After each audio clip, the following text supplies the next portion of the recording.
दोस्तों, Tata steel limited की बात करें तो कंपनी ने अपना क्वार्टर वन का रिजल्ट डिक्लेयर कर दिया है। इस रिजल्ट के बाद यहाँ पे पॉजिटिव माहौल बना हुआ है क्योंकि इस बार काफ़ी दमदार रिजल्ट रहा है। कंपनी ने जो इस बार कुछ ऐलान किए वो काफ़ी ज़बरदस्त है और आने वाले समय कंपनी की दशा और दिशा को तय करेंगे। तो टाटा स्टील अब टाटा ग्रुप की सबसे पुरानी कंपनी है और इंडिया में नहीं, विश्व के कई देशों में कंपनी का ज़बरदस्त कामकाज है। ऐसे में ये रिजल्ट क्या कह रहा है? इस रिजल्ट के बाद जो ग्लोबल ब्रोकेज हाउस है, मॉर्गन स्टैनली और दूसरे और ब्रोकेज हाउस, उन्होंने भी अपनी राय रखी है। उनका क्या कहना है उसको समझेंगे और मैनेजमेंट का क्या बयान है, आगे किस तरह से रणनीति बनेगी और इस रिजल्ट के अंदर क्या है छुपी हुई बातें, उन सारी बातों को समझने की कोशिश करेंगे इस वीडियो के माध्यम से।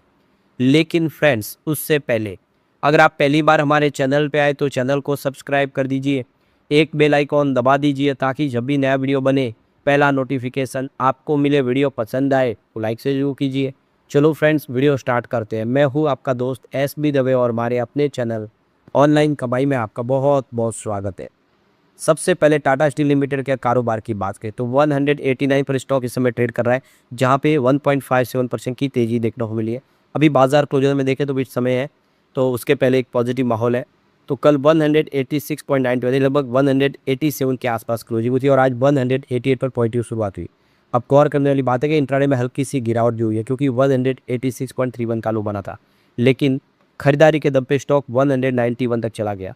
तो काफ़ी बेहतर किया है। 152 का इसने लो बनाया हुआ, अब की बार हाई जो है वो 224 का है और पॉजिटिव माहौल के दम पे ये स्टॉक आगे बढ़ता हुआ दिखाई दे सकता है। 2.11% का डिविडेंड पे आउट करती है कंपनी, काफ़ी अच्छा डिविडेंड देती है कंपनी लगातार। तो क्वार्टर वन के रिजल्ट के बाद यहाँ पे पॉजिटिव माहौल बना, स्टॉक में 2% की तेजी बनी, स्टॉक 190 को क्रॉस कर गया। तो ये देख सकते हो कि इसके पीछे वजह यह है कि इस बार जो नेट प्रॉफिट है उसमें 18.8% की जंप देखने को मिली है। तो ये देख सकते हो कि 2385 करोड़ के आसपास कंपनी का प्रॉफिट रहा है। रेवेन्यू में भी 14.3% की अच्छी खासी वृद्धि देखने को मिली है, जो 60,794 करोड़ तक पहुंच गया है। तो कुल मिला के प्रॉफिट रेवेन्यू दोनों ही बढ़ा है। या रेवेन्यू की बात करें तो पूरे साल का यहाँ पे देख सकते हो कि 36,000 यहाँ पे 989 करोड़ के आसपास रहा है, जबकि यहाँ पे देख सकते हो कि इसका जो एबिटाडा है वो 9,908 करोड़ के आसपास रहा है, जो इंडिया के बाज़ार का बिजनेस है उसमें। अब नीदरलैंड की बात करें, उसका 145 मिलियन रुपीज़ का टोटल आप देख सकते हो कि इसका रेवेन्यू बना है और एबिटाडा 4 मिलियन रुपीज़ के आसपास रहा है। यूके का रेवेन्यू की बात करें 484 मिलियन रुपीज़ के आसपास रहा है और एबिटाडा 27 मिलियन रुपीज़ के आसपास रहा है। लॉस है, ये एबिटाडा में लॉस देखने को मिला है। कंपनी का जो ब्रांडेड ई-कॉमर्स प्लेटफॉर्म के माध्यम से सर्विस दे, जिसमें आसियाना हो, DIGEC है, इन सब ने मिलके यहाँ पे जो मर्चेंट वैल्यू है वो 2200 करोड़ को पार कर गई है, जिसमें 61% की इंडस्ट्रीज पर ग्रोथ देखने को मिले। यानी ई कॉमर्स प्लेटफॉर्म के माध्यम से कंपनी का बिजनेस जबरदस्त बढ़ रहा है। इसके अलावा देखें तो यहाँ पे कंपनी का जो शिप बिल्डिंग, डाटा सेंटर और कंटेनर के बिजनेस सेगमेंट में भी कंपनी बहुत अच्छा कर रही है। यानी सेगमेंट वाइज देखें तो कंपनी का कामकाज काफ़ी अच्छा रहा है। कंपनी यहाँ पे 4.8 MTPA का जो नीलाचल इस्पात निगम लिमिटेड की कैपेसिटी भी बढ़ाने जा रही है, जिसकी बोर्ड ने अप्रूवल दे दी है। तो अब देखो कि लगातार कुछ शानदार फैसले किए जा रहे हैं। यूके के अंदर देखें तो क्लीन ग्रीन एनर्जी के माध्यम से ग्रीन स्टील का निर्माण शुरू किया गया है। जो ब्लास्ट फर्नेस थे उसका कामकाज बंद किया गया है, उसका भी अब नतीजा देखने को मिल रहा है। तो इन आंकड़ों को अच्छे से समझे तो नेट प्रॉफिट 23.18 अरब रुपये के आसपास, जिसमें 11.6% की वृद्धि है। कुल रेवेन्यू 7.94 अरब रुपए के आसपास, जहाँ पे 14.3% की वृद्धि देखने को मिली है। और भारत में जो प्रोडक्शन है 5.76 मिलियन टन के आसपास, जिसमें 10% की बढ़ोतरी देखने को मिली है। भारत में जो टोटल सेल है वो 5.17 मिलियन टन के आसपास, जिसमें 9% की बढ़ोतरी है। कुल खर्च 569 करोड़ के आसपास अरब रुपीज़ के आसपास रहा है, जिसमें 13.1% की वृद्धि हुई है।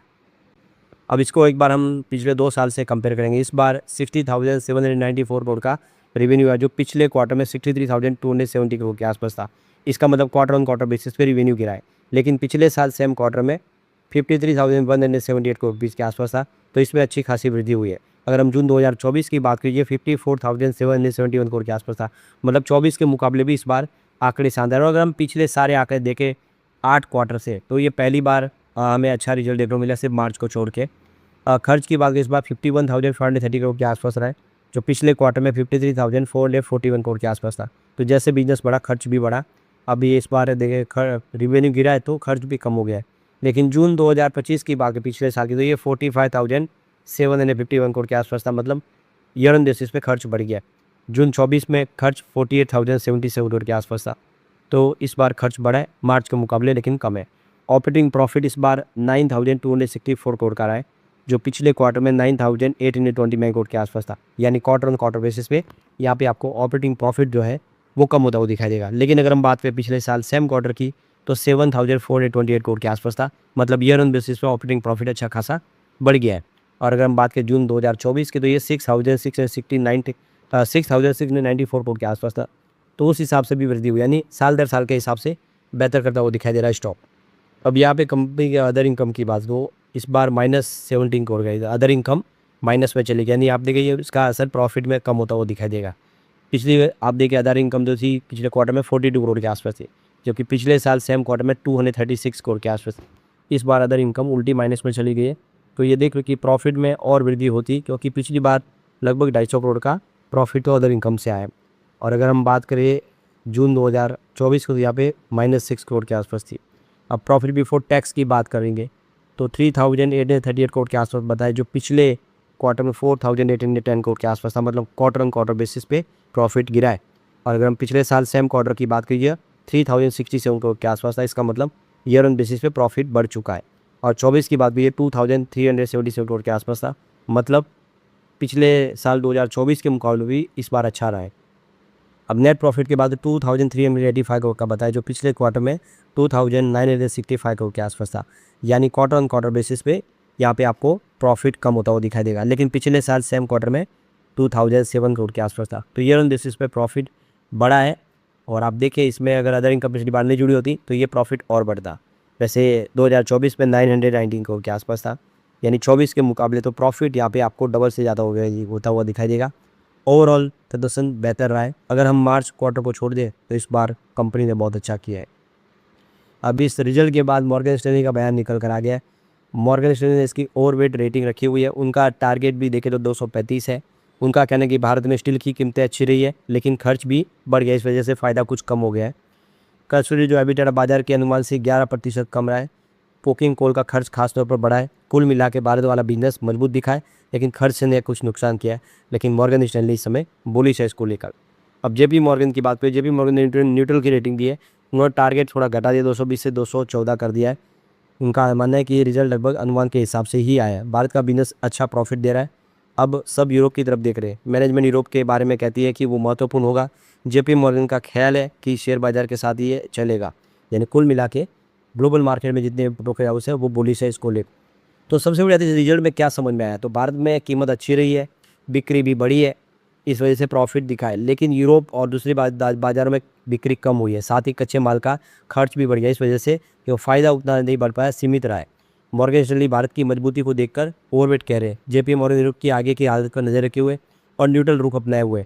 दोनों के टारगेट में फ़र्क दिख रहा है, लेकिन कुल मिला के देख सकते हो कि भारत का हिस्सा मजबूत है, लेकिन बाहरी कमजोरी है। खर्च का बोझ भी नज़रअंदाज नहीं किया जा सकता, यानी थोड़ा वेट करना चाहिए इसमें। लेकिन कुल मिला के पॉजिटिव माहौल दिख रहा है।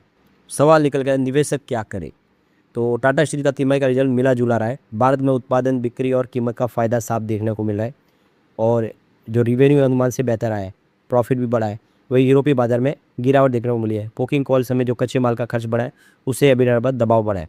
एक्सपर्ट की राय अलग अलग है, कुछ भारत की ताकत को महत्व दे रहे तो कुछ यूरोप के आगे की राह पर नज़र रखे हुए। क्षमता बढ़ाने का फैसला लंबे समय के लिए अच्छा संकेत है। फिलहाल शेयर बाजार के मूड के साथ ही ये स्टॉक चलता हुआ दिखाई देगा, यानी कोई बड़ा ट्रिगर नहीं है, लेकिन बाजार के हिसाब से चलेगा। अब जो बड़ी एक अपडेट निकल के आ रही है, टाटा स्टील में एक बड़ा फैसला हो गया। जर्मनी कंपनी के साथ उनका जो जॉइंट वेंचर था 25 साल पुराना, उसको कैंसिल कर दिया है, उसको ख़त्म किया है। टाटा स्टील ने जर्मन कंपनी मार्टेड के साथ 25 साल पुराने जॉइंट वेंचर को ख़त्म करने की घोषणा की है।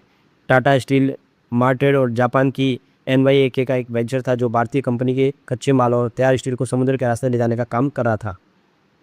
तो 25 साल पुरानी पार्टनरशिप खत्म होगी। दोनों कंपनियां 2001 में जॉइंट शिपिंग में वेंचर बनाया था। अब टाटा स्टील इसमें जर्मनी कंपनी की जो 23% की हिस्सेदारी है को 335 करोड़ रुपये में खरीदने जा रही है। डील पूरी होने के बाद टाटा स्टील की जो हिस्सेदारी वो 51% से बढ़कर 74% हो जाएगी, जबकि जापान की NYK की हिस्सेदारी 26% बनी रहेगी। यानी आप देखें तो कंपनी हिस्सेदारी और बढ़ा रही है, और आप देखें जर्मनी कंपनी की जो हिस्सेदारी वो पूरी ले लेगी। पूरा कंट्रोल एक तरह से कंपनी हो जाएगा। बहुत ही शानदार फैसला किया गया कंपनी की तरफ से। लेकिन फ्रेंड्स, कोई भी इन्वेस्टमेंट करने से पहले अपने फाइनेंशियल एडवाइजर से एडवाइस ले ले या अपना खुद का रिसर्च करें, क्योंकि मैंने वीडियो आपके एजुकेशनल पर्पज़ के लिए ही बनाया। वीडियो पसंद आए तो लाइक से जरूर कीजिए और चैनल को सब्सक्राइब कर दीजिए। Thank you friends.